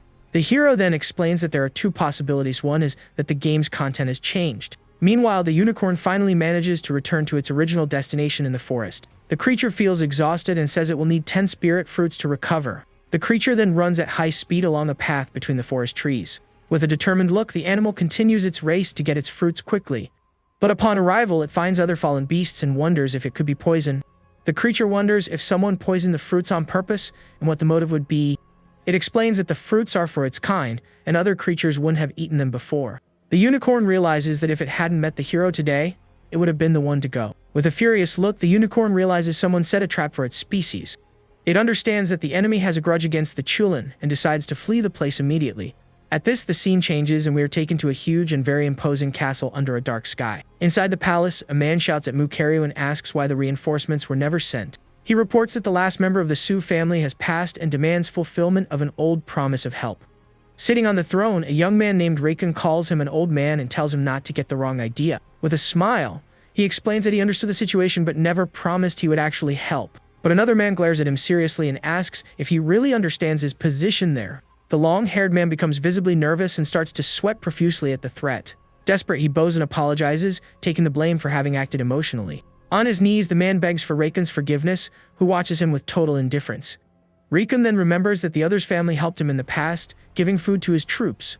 Because of this debt, he finally reveals that he will help now, leaving the man grateful. The bluish-haired young man then raises his hand and creates a powerful sphere of golden energy. This energy hits the kneeling man, who is lifted into the air, completely in shock. Desperate, the man shouts Reiken's name as he is lifted by a deadly energy.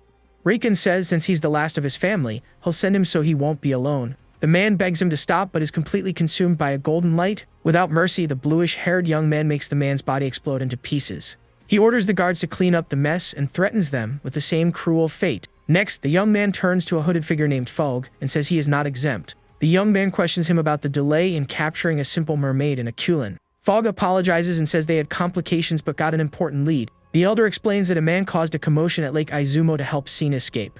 As he approaches the throne, he shows an energy sphere with an image inside. In it, the MC and the white-haired mermaid appear together, looking like a couple. The hooded figure continues, saying the same energy was felt where they were going to capture the Chulin. He asks if the hero was sent by someone, and Reiken suspects an old acquaintance. But he dismisses the idea because he needs the sample before the Jano army appears. Finally, the young man orders them to eliminate all the worms who dared to challenge him. Fogg agrees with the order and says he will eliminate everyone around Tatsumi Kaio without exception. At this, the scene takes us to a white building in a calmer, more peaceful location. Returning to the MC, he analyzes an old map with great attention to detail.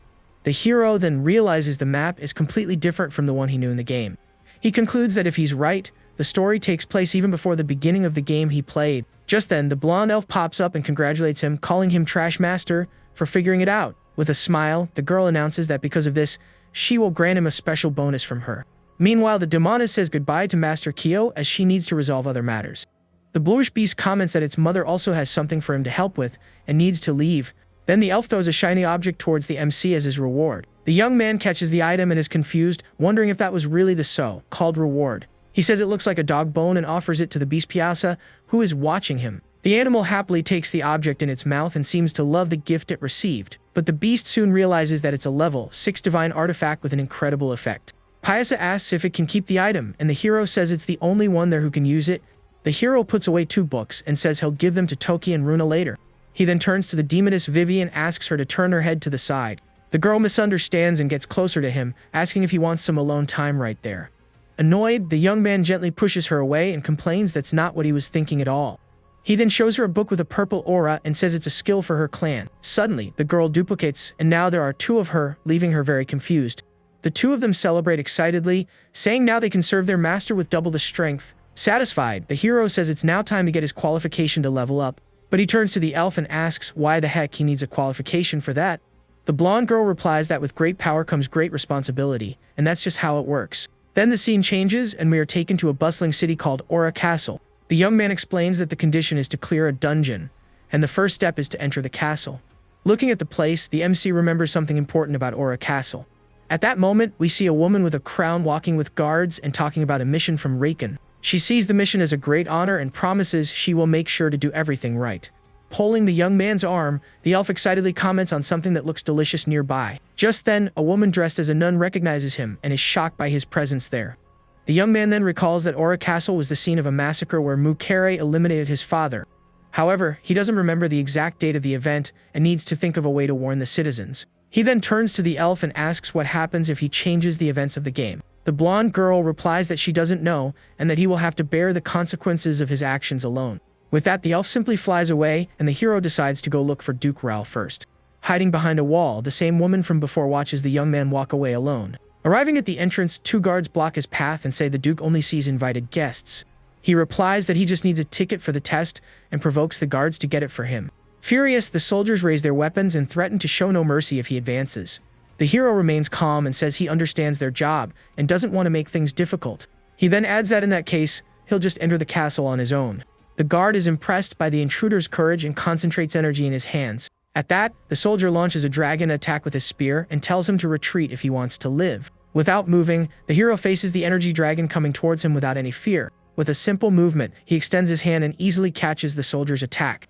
The young man redirects the energy upwards, sending the surprised guard flying with the impact. At that moment, a butler appears, and the MC turns to face the newcomer.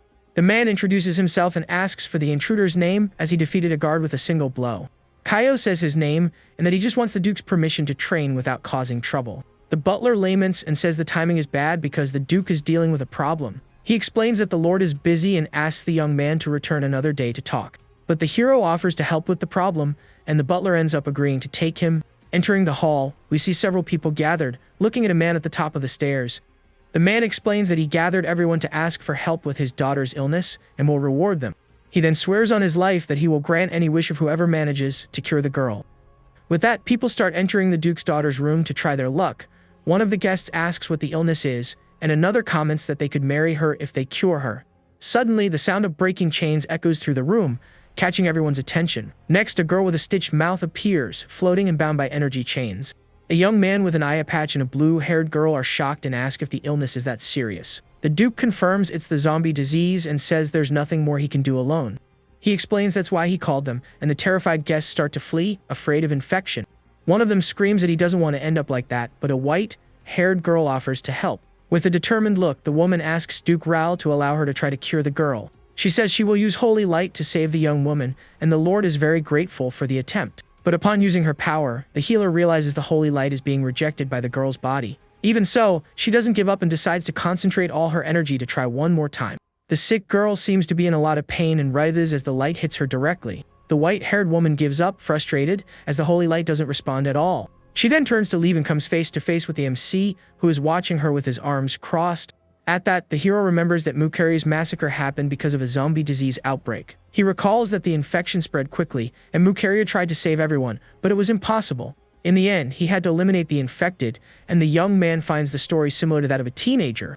The woman apologizes to the Duke and says the only thing to do to put an end to the girl's life. Furious, the Duke shouts that this is out of the question, as the girl is his daughter and a human being. But the woman argues that if the situation continues, everyone in the castle will be in great danger. Suddenly, the MC butts in and suggests she try using the shadow arts. Confused, the Duke asks who he is and what these arts he just mentioned are.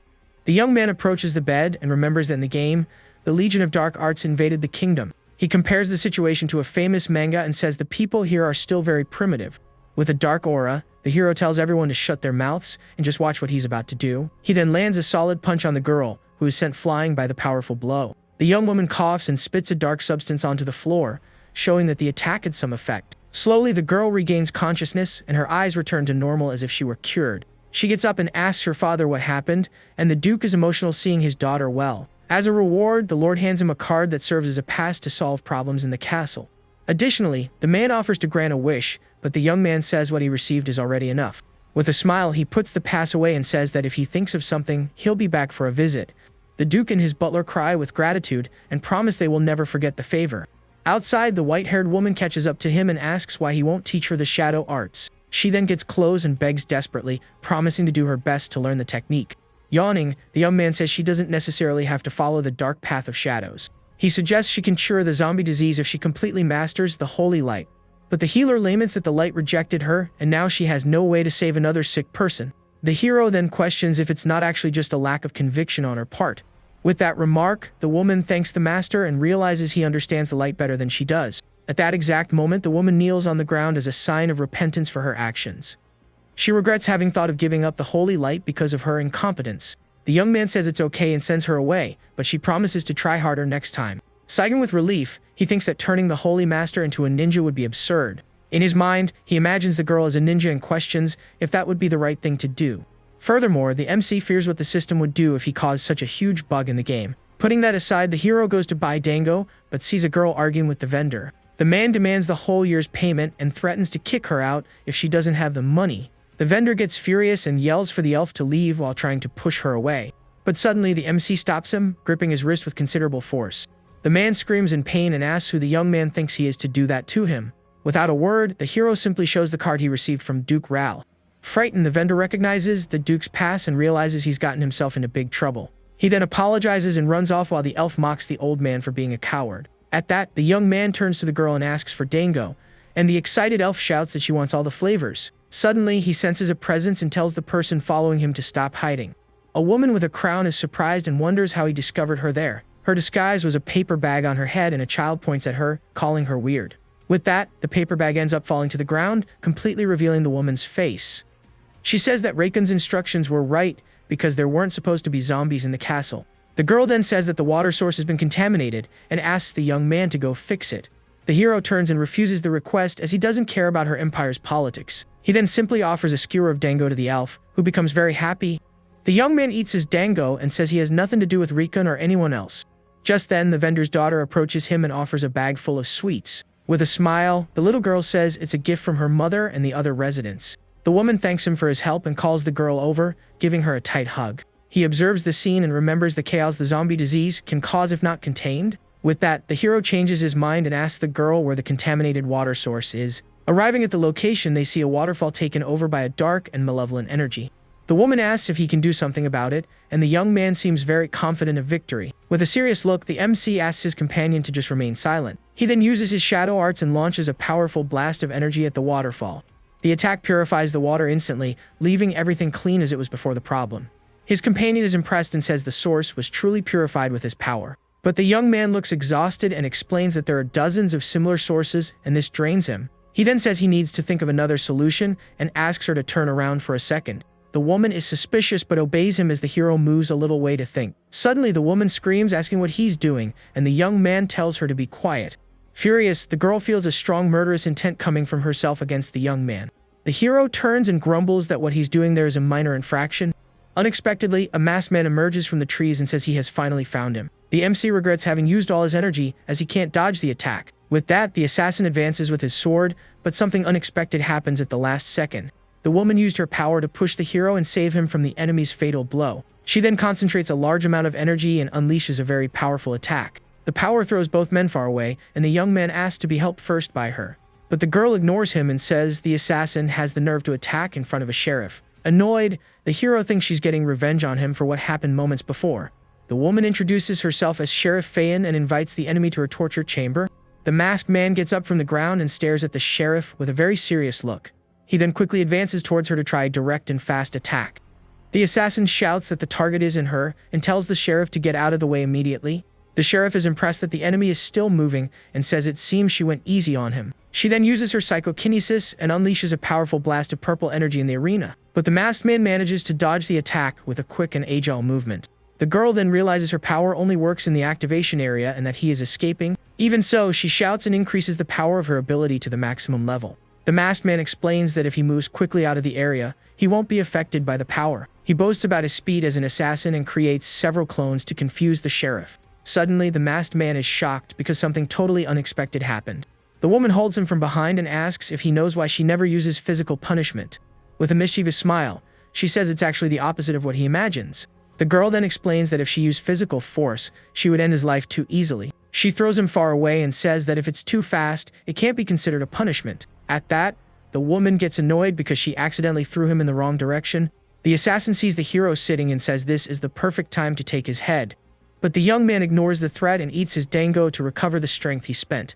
The assassin becomes furious and shouts that the hero is about to be done for and is still eating dango. The young man offers the last sweet and uses psychokinesis to turn it into a powerful attack. At this, the enemy is surprised to see the same technique from before coming his way. The sheriff says the man's agility trick won't work and that she'll catch him soon. But at that moment, the hero's attack hits him before she can do anything. The dango explodes with great force and throws the assassin violently against the ground. The MC smiles and asks if the enemy couldn't dodge out of sheer carelessness. He then approaches the man's body and starts searching for any valuable items. Impressed, the woman says she didn't know psychokinesis could be used that way. The young man asks Fu if anything is useful, but she says it's all junk compared to her items.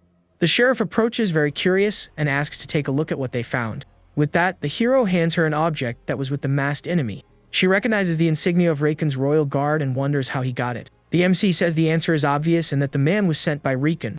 The girl questions the motive, and he explains about his recent fight with the Izumi family. The sheriff says she will report the case, and that the hero will be rewarded for his help to the country. She praises Reiken and says she became a sheriff to be able to serve alongside such a good person. But the young man scoffs at her words and says the girl doesn't know the real Reiken. He changes the subject and says he can't handle the contamination alone. The MC then warns that if they don't do this, Reiken will cause a massacre in the area. The woman is confused by his words and asks who would do such a thing there. The young man leaves, saying she'll find out soon, and the girl asks him to explain. The scene cuts to the Imperial Palace with several guards at the entrance.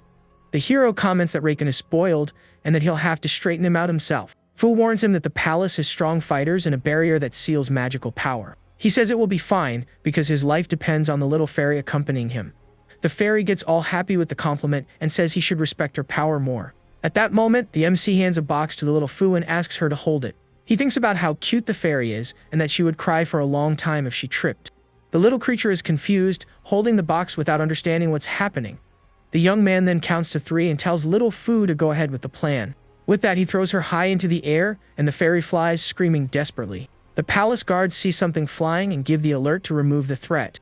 As they run, the hero smiles because this is his chance to invade the place. The fairy lands on the ground, and a guard asks what happened to the young lady. Crying, she says she ran away from a man who tried to kidnap her on the way. The soldier asks where the man went, and the fairy points in the opposite direction. With that, the guard orders his men to go immediately and capture the criminal. She thanks the Konkos for their help, but one of the soldiers stops her from leaving. The man says he will escort her home since a kidnapper is nearby. The little fairy becomes visibly nervous at the guard's unexpected proposal. Meanwhile, the hero is eating with Rikun and praises the chicken for being so delicious. Suddenly, Rikun realizes he can't move and is shocked by the situation. The young man calms him down and says that if he focuses his thoughts, he'll be able to communicate. Completely paralyzed, Rikun uses his mind to ask who that man is. The young man says his identity doesn't matter, but that a zombie plague is about to spread. Furthermore, he warns that the king's son will cause a massacre, and he came to alert him. The king gets irritated and finds this disease story completely ridiculous and nonsensical. He then defends his son, saying the young man loves the people and would never do such a thing. The hero confronts him and recalls that when Arceus was born, he was destined to lead the North. Surprised, the monarch admits he knows this and has hidden this secret for many years. He intended to tell his son everything when he thought the right time had come. But the MC scoffs and says the king didn't imagine these would be his last words. The young man asks what he would gain by lying and says the king can verify if it's true. Not understanding his intentions, the king decides to call Mine to clarify the situation. The hero hears the thought and asks if the old man secretly summoned someone to the location. At this, the scene cuts to Fu with the guards, and one of them asks why she can't find her house. The little fairy says she's hungry and therefore can't think straight, asking for food. The soldier becomes suspicious of her story and decides he will take her back to the palace. A guard questions if they'll have problems, but the captain says no suspicious person enters the castle. The captain extends his hand to little Fu and tells the young lady to come with them. But the fairy unleashes a divine punishment and a golden light hits the soldier dead on. She says she's played enough and flees while the fallen guard calls her suspicious. Far away, a hooded man is notified of the emergency and that he needs to go to the king. He then uses his powers to observe everything and says nothing in the castle escapes his sight. With his ability, the mage can see the hero and the king talking in the throne room. The MC accuses the old man of mocking his name by summoning someone to attack them. But the monarch explains that Mind is a level 8 monk and knows everything that happens in the castle. The king threatens him, saying it was wise not to touch him, or a spell would have turned him to dust. Mockingly, the young man says he didn't touch him because the monarch is too dirty to be touched. The king warns that with Mind's barrier, no magic or other barrier will work there. With a smile, the hero asks if the old man is saying he has nowhere to run. The king says he won't hurt him, but on the condition that he tells him everything about Aura Castle. But the young man challenges him with a confident look and tells the monarch to try his luck with him. Suddenly, a dark energy portal appears, and the hero prepares to flee the location. Mine arrives in the room, but is shocked to see that the intruder has simply disappeared. With that, the king asks the mage how many people on the continent have more power than him. He replies that there are a few dozen, but his barrier can stop them for a while.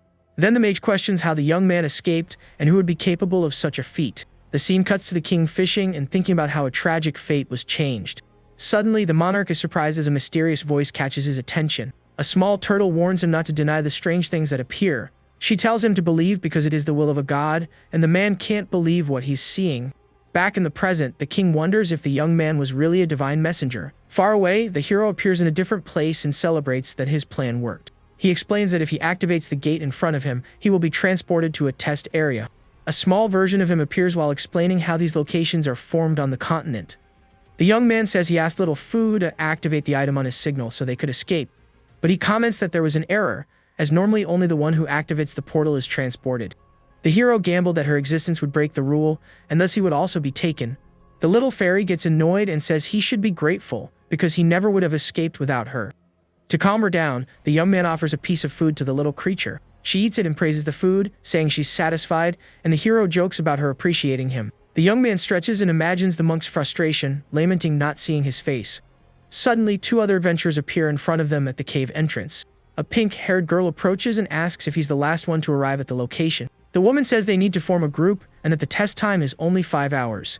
The masked man complains that they've lost a lot of time because of him and asks for Rhinus's opinion. But Rhinus thinks it's better this way, as he could have encountered danger if he went alone. Then the other girl uses an ability to measure his level and is shocked to see it's 1. She says it must be a mistake, but the young man confirms his level is correct. Her companion asks what they'll do, and Rhinesa replies that abandoning him would be too dangerous. Even so, the man suggests it might be better to leave him behind right there. But the girl refuses on the spot, saying the council would never abandon someone in danger. Her partner is confused and asks what this council she always mentions is. Rhinesa says that if he made it this far, he must have some hidden natural talent. Even so, the girl suggests he stay a little behind for his own safety. The masked man reluctantly agrees but warns that all treasures will be divided equally. But the MC gets angry and asks why he would go with such arrogant people. He then explains that he's nothing special, just used to doing things on his own. The other girl calls him crazy as level 6 monsters appear, and it's already difficult in a team. The hero replies that they can go together but asks the group not to get in his way. Her partner tells Rhinesa to forget him, and the girl says she won't stop him from going. With that, the young man simply turns and starts walking into the dungeon. He says goodbye to the group and warns them about a dangerous monster nest nearby. The masked man scoffs, saying he seems tired of living and ignored their warnings. Rhinesa, on the other hand, thinks that maybe he is protected by very strong luck. Far away, deep in the cave, a huge creature begins to move slowly. The giant monster senses a strong human and says his soul will be excellent food. Suddenly, the creature fires a beam of green light towards its unsuspecting prey. But the hero and the little fairy are calm, as this is the starting dungeon. The young man explains that he has faced the boss Segetsu a million times and knows the way. Even so, he feels that something is strange, as he thought he knew everything there. Suddenly, the MC realizes he's walking in circles and has been here before. At that moment, a small snake appears and threatens him, saying it will take his head. Not caring, he crushes the monster with his foot while thinking about going back. The young man then looks down and comments indifferently that he stepped on something. Immediately after, a giant and terrifying wolf appears and growls at the intruder. The creature yells at the defeated snake for not attacking together as ordered, while the hero wonders where the pup came from and asks for General Seigetsu's location. The beast becomes furious with the miserable human who invaded its territory and threatens him. Mockingly, the young man says he won't go back and demands to know where the boss's nest is. The wolf calls him a fool and warns that whoever steps on this land of trials is eliminated. He then introduces himself as the Thunder Wolf and creates a tornado of energy to attack him. Effortlessly, the young man blocks the attack with his hand and tells the creature to get out of his way. He complains about the horrible smell and says he needs to ask the boss about the creature's hygiene. The little snake crawls to the wolf and asks if it's okay after the hero's attack. The beast admits it was careless and that the human soul is strong, worth 100 men. The young man is surprised that the creature is still alive and asks if it's the power of spirits. The wolf growls that even if he noticed its power, it's no use because his demise has already been declared. Then other monsters appear, and the pack leader orders them all to attack together. With that, the creatures advance in a horde towards the MC, who faces them. He smiles and says it's perfect because this way he can take care of all of them at once. The young man then uses an item that releases an intense glow, hitting all the enemies. Far away, a creature warns its boss that a monster has appeared in their area. The general asks if it's a beast or a demon, but the servant says it's a human. Surprised, the dungeon boss questions how the intruder can be just a human. Meanwhile, the hero stands among the defeated monsters, surrounded by a light. He then smiles and comments that those creatures were surprisingly useful. The general is shocked and wonders if he is the legendary hero but dismisses the idea. At that, the little snake screams to its boss, warning that the intruder has finally arrived. The general becomes furious with his servants and calls them a bunch of complete good for nothings. He analyzes the young man and realizes that swallowing him will greatly increase his own powers. Suddenly, the monster hears a strange noise and sees the hero right in front of it. Surrounded by spears of light, the young man glares at him and says he will end his life. Angrily, the boss says the arrogant human should feel honored in his presence. But the MC doesn't care about the chatter, and armor appears on his body. With a single powerful blow, he attacks the huge creature without hesitating for a second. The hero then complains that it was too weak and so he won't get any bonus. But the boss reappears and says he has met stronger humans who ended up gone. He boasts that they are all weak compared to his power and that he will end the fight. Far away, the young man observes the creature from above, surrounded by his golden weapons. The monster challenges him to show a new technique or if he has already run out of spiritual power. With a smile, the young man thinks that a normal holy cross is a bit boring. So he tells the boss that he will show him something much more interesting. His weapons glow as the general watches the attack that is about to come. With that, the hero creates a giant sword of golden light that shines intensely in the air. The boss is frightened and can't believe a human could possess the soul-breaking sword. The young man says that fortunately, he doesn't have to worry about the destruction he will cause there. He then swings the giant blade towards the monster with all his might. The attack obliterates the general, leaving a giant shadow where he once stood, but the MC feels something strange and looks to the side with a confused expression. He sees a small green soul floating and wonders how it survived the attack. The young man gets annoyed and questions if a single blow wasn't enough to end it all. Suddenly, the green soul asks the hero to wait and not to attack it again. Soon, the soul transforms into a beautiful woman who thanks him for finally being freed. The green-haired girl floats in front of him with a seductive smile on her face. He calls her a strange woman, and the newcomer introduces herself as Rikusuda of the dragon tribe. She points to a giant skeleton and explains that it was her body, possessed by a spirit. The young man makes a funny face and realizes he's talking to a ghost. Rikusuda gets closer and warns that the continent is in danger and needs his power.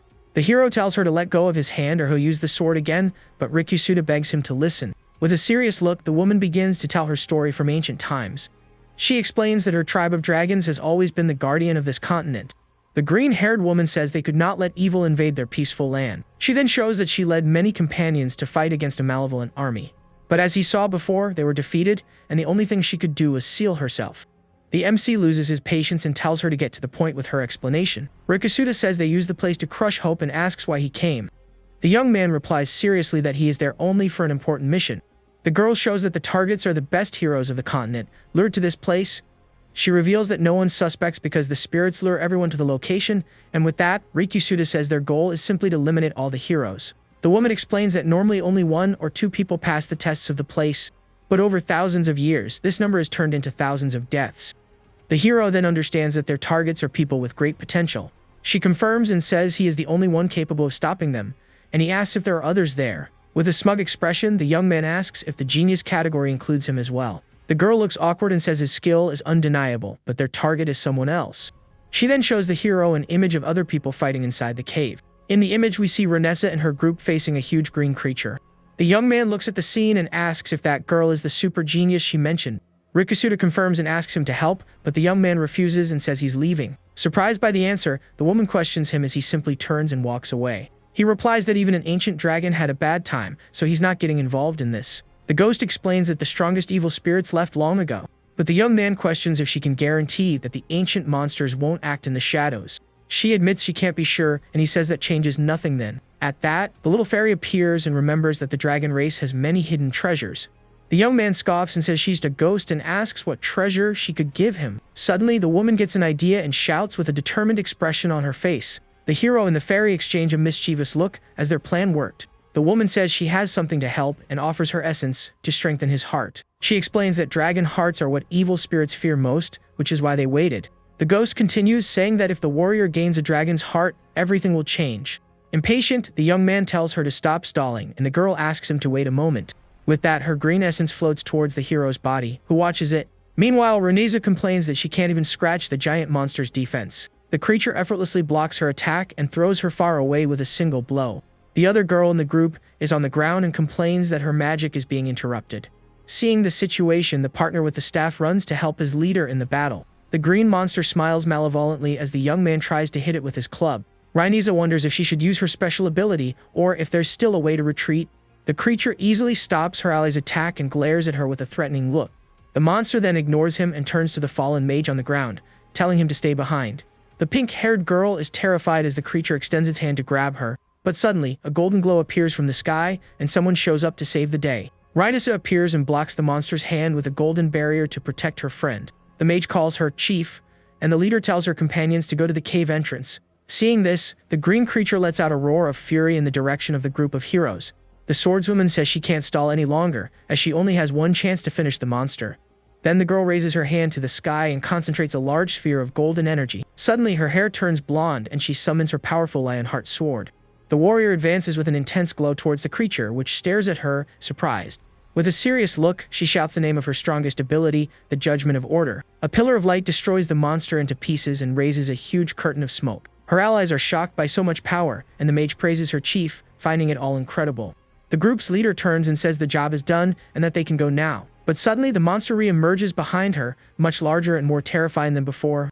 The creature opens its giant mouth and simply swallows her attack, leaving the girl in a panic. Next, the monster smashes the ground where the swordswoman stood with a powerful blow. Defeated, the girl wonders in her thoughts if it's all finally over for her. At that moment, a hand touches her shoulder, leaving her with a startled expression. The MC holds her from behind and scoffs at the monster, asking why all the noise. She recognizes him and tells him to run, as she can still hold the creature off for a while longer. But the hero picks her up in his arms and jumps away, dodging the green giant's punch. He lands safely with the girl in his arms as the enemy misses the blow. Angrily, the creature prepares to attack the pair with a look of pure fury. The young man then tells the creature to be quiet and stops its punch with a single kick. He puts the girl down and asks mockingly if that's better. Soon, the hero asks the swordswoman to stay away so as not to get involved in the battle. She says she'll recover to help him, but he says he'll finish everything before that. With that, the young man stands alone in front of the giant monster, ready to face it. The young man complains of foot pain and wonders what that huge guy is made of. The little fairy appears and explains that he is a giant, one of the few who still move. She says they are ancestors of humans and one of the first races of the continent. The giant seems to understand the conversation and looks at the two with a serious expression. Suddenly, the creature releases a purple aura and lets out a deafening roar in the cave. The hero gets annoyed because the dragon lied about the enemies there being weak. He then uses the monster's body as a springboard and jumps high to attack it from above. In mid-air, the young man uses his Annihilation Fang ability with a powerful kick. But he gets frustrated seeing that his red dagger didn't even scratch the creature's skin. The giant looks at the young man with a mocking gaze as if it felt nothing. With that, the creature retaliates with a swift kick, but the MC manages to dodge in time.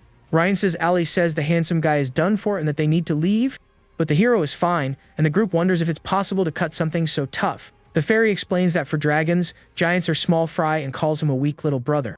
Tired, the young man tells the girl to leave if she wants, as he will stay and finish the fight. With a determined look, the MC firmly states that he wants to end this. The little fairy warns that this is a system plan and suggests he forget the rewards. But Rhinessa refuses to abandon the one who saved her and says that's not her way. Her partner agrees, and the leader says she can use strength and agility buffs on them. The masked partner shows his staff that he bought for 300 gold coins. He then throws the weapon to the hero and says the equipment is all his now. The young man catches the club and comments that it's no big deal but might work. With that, he prepares to attack the monster and says it's worth a shot. Seeing the scene, Ryan's ally is in shock and asks what he's doing. The staff hits the giant's head but seems to cause no real damage. The young man says nothing ventured, nothing gained, and that the creature is slow despite being strong. He comes up with a plan and asks the girl to distract the creature so he can attack. Immediately after, the giant smashes the ground with a powerful punch, creating a crater. The hero takes the chance and shouts for Rhinessa to attack now that the enemy is distracted. The other two companions shout for them to finish it, as they need to win the fight. But suddenly, the mouth on the giant's belly opens, surprising the MC. A bizarre red tongue comes out and grabs the young man, completely by surprise. The thing pulls him into the creature's mouth while he's caught off guard. With a malevolent smile, the giant closes its mouth and swallows the hero in one go. Shocked, the mage laments the hero's fate, while the other cries for his 300 gold coins. Meanwhile, Rhinessa advances with her sword in hand, shouting for the giant to give back her ally. The swordswoman lands a powerful blow on the creature's back, but it seems to have no effect. With a furious expression, the girl tries to pry open the monster's mouth to get him out. Seeing the girl there, the giant raises its huge fist and prepares to crush her. Powerless to continue, the warrior stands helpless in front of the creature's bizarre mouth. At that moment, the enemy opens its maw once more, ready to devour her too. But suddenly, the monster stops and the hero asks how it feels with a dragon inside. Inside, the young man realizes the little fairy didn't lie about his power being poison to them. He observes the green energy sphere in his hand and confirms it's the deadliest type of all. Outside, the giant begins to writhe in pain, with thorns emerging from its belly. With a mocking smile, the young man says he will end the enemy's suffering for good. Next, a massive yellow energy slash passes through the giant's entire body. The young man appears in a stylish pose, ready to finalize his triumphant escape from the creature. He then smiles and apologizes, saying this was his only possible escape route. The hero calmly walks away as the giant falls to the ground, completely defeated. Rhinessa notices the cave is collapsing and shouts for everyone to run. Suddenly, the little fairy returns to her original form and says the giant has found peace. She explains that with this, the evil power spread throughout the region has been greatly reduced. The scene shifts to a palace where a man asks the spiritual lord about the king. The gray-haired young man hears that his father, the king, has left the palace and is surprised. At that, the young man feels a strange pain and brings his hand to his mouth with a pained expression. The servant asks what's wrong, and his master wonders about that sensation. Then the lord says it's nothing and that recent problems are just weighing on his mind. Mastermind comments that the intruder even tried to purify the water of Lightrise City. So the servant suggests talking to the guy, as he could be a great ally in the fight. But the young noble disagrees and says letting the young man loose will mess up his plans. He orders them to spread the rumor that the plague has no cure and that the city should be burned. Changing scenes, we see some colorful balloons floating in the city's night sky. Down below, two children ask a woman in nun's clothes to get a stuck balloon. With a serious look, the nun agrees and prepares to use her zero-gravity ability. Using her power, a pink aura envelopes her, and she makes the balloon float slowly to her hand. The woman floats in the air to grab the object while the two boys watch her in awe. But she notices the kids' mischievous expressions and realizes they're just messing around. She returns the item and warns them, but one of them asks for help getting his cat stuck in a tree. Losing her patience, the nun seems about to explode over the two boys' prank. Suddenly, the woman punches the ground with all her might, sending the two brats flying. Fallen on the ground, the two complain of hand pain, pretending to be very hurt. The girl glares at them with contempt and says if they were older, they'd already be in jail. She thinks that a guy warned of something big in the city, but everything seems very quiet. Just then, a desperate woman runs up to her and grabs her arm, begging for help. The terrified woman says that in that direction, someone is attacking and eating other people. The nun sees a guard trying to defend himself from a green creature with a piece of wood, but the monster is too strong and sends the man flying with a direct hit. The infected creature then turns and prepares to attack the other people on the street. A desperate mother hugs her daughter, who cries in fear of being devoured by the creature. The nun recognizes the plague and is shocked to see the disease has already progressed so much. At that moment, the green monster slowly approaches the helpless woman and child. With a furious shout, the woman extends her hand and uses her maximum gravity ability. An invisible force crushes the creature to the ground with a devastating and violent impact. She glares at the fallen enemy and tells it to pay attention, because its opponent is here. The woman then tells the civilians to flee while the path is clear for them to escape. She thinks that she examined the water and found no contamination, so the plague shouldn't be so fast. Suddenly, a nearby man starts screaming in pain, enveloped in a bizarre green aura. He transforms into one of the infected and falls to the ground in front of the mother and daughter. A mysterious figure appears on a rooftop and says that, sadly for them, no one will leave. The heroine glares at him, angrily asks who he is and what his intentions are. The hooded man says his name doesn't matter and that everything is the will of Lord Tatsumi Kaio. Upon hearing that name, the woman has an expression of shock and concern on her face. The villain reveals that the plague will destroy the city and the entire northern kingdom will fall. The sheriff launches an attack with her fingernail, but the mysterious man defends himself without any trouble. Furious, the woman screams that she doesn't believe the lie that Kaio would be the one responsible for this. The hooded man is surprised and asks how she uses telekinesis with a holy contract. She says she's a police officer from the council and tells him to prepare for the interrogation that's coming. The villain is surprised and asks why someone from the council would be in a place like that. With that, he releases a green energy that infects all the civilians who are still nearby. The enemy recognizes the sheriff's holy firepower and is quite impressed with the woman. The woman understands in the northern continent, only one army has this kind of forbidden power. The villain realizes she knows too much and says he'll create a story for a heroic end. With a smile, he advances and says this is a courtesy from a colleague, since they'll be working together. The sheriff doesn't move and glares at him with a serious look as he approaches quickly. The man taunts her and tells her to relax, as a quick end would be much more dignified for her. But the woman scoffs and reveals she already knows his identity as Chief Olchi of the Spiritual Lord.